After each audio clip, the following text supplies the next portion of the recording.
I was SA'd by my wife's twin sister, and I didn't find out until she told me she was pregnant. Part 3. I used my small savings to stay in a motel for 2 days. During that time, my wife, Bridget, kept calling and leaving voicemails and sending a lot of texts. Most of her messages were about how worried she was, asking me to come home. She said she didn't understand why I'd just left like that. The only thing I wrote back was a text asking her not to come to my work. I told her I needed time to process everything because this whole situation was so messed up. On the morning of the 3rd day, I finally got a call back from a detective. He said they had talked to both Sandra, my wife's twin sister, and my wife, Bridget. The detective explained that based on the statements they had given, they weren't going to press any charges. He said both Sandra and Bridget had insisted that what happened was planned, that I had agreed to it, and that maybe I was just freaking out because they were both pregnant. The detective was a little sympathetic and added, "If nothing else, you can at least divorce and move on.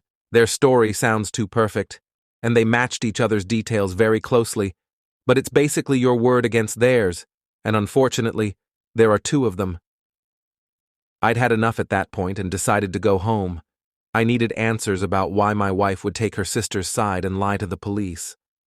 When I got there, Sandra was already there with her. I'm not proud to say that I immediately snapped and said, "What's wrong with you two? You're lying to the police.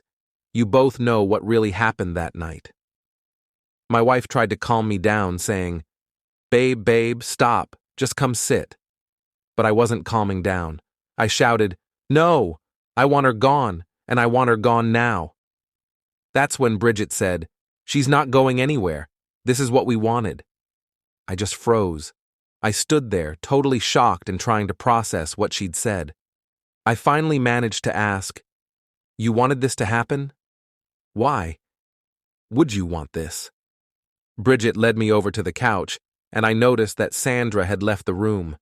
Bridget took my hand and looked me in the eyes, saying, "We always wanted to have children at the same time, and for our kids to be the same age. We've been talking about this for the last few months, and that night at the party just gave us the chance to make it happen." I couldn't believe what I was hearing. I said, "You set me up. You're just as bad as her." Bridget replied, "I love my sister. We do everything together. Having me means having her too, and that will never change. I love you, but you'll always come after her." I was just exasperated and said, "Fine, you can have each other. I want a divorce." At that moment, Sandra came back into the room saying, "Don't be like that." I looked at her with nothing but anger and said, "You can shut the hell up." Then Bridget lost her cool, snapping, "Just stop! You're pissed off now, but you're going to be even more pissed off if you're paying double child support." I'd had enough. "Forget this, and forget both of you. I'm out of here."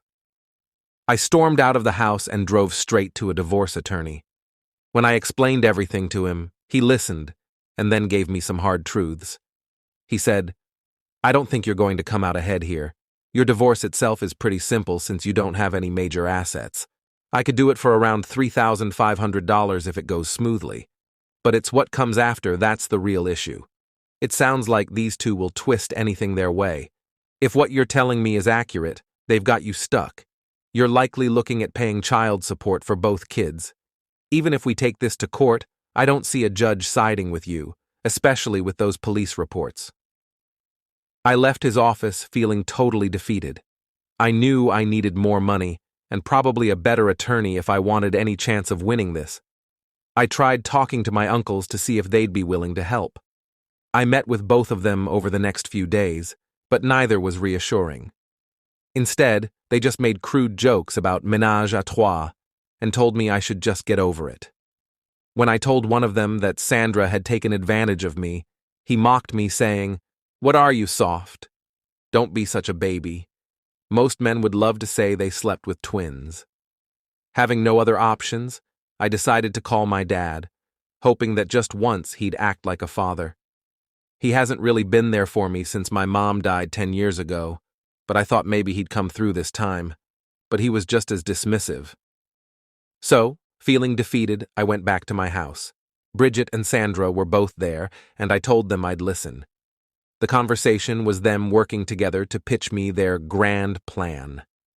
The big idea was for Sandra to move into our house. It's a 2-bedroom place, which means 3 adults, and soon 2 newborns in a tiny space. They kept saying it would only be temporary, and that, with 3 incomes, we'd be able to afford a bigger house soon. Then they started listing the supposed benefits for me.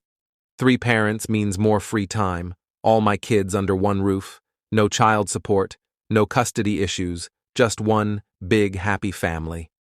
As they kept going, their sales pitch turned into them planning out decorations for the house and choosing baby supplies together. So now, I'm back in the house with Bridget, while Sandra is still at her own place for now. I know they've put me in a really difficult position. I'm torn between filing for divorce immediately and dealing with whatever comes, or staying a little while longer so I can save up and make a better exit. I know I need to get out of this situation, but it's just a matter of how quickly I can do it. I might have to stick it out for a while. Maybe if I stay, I can wear them down and negotiate a better outcome for myself.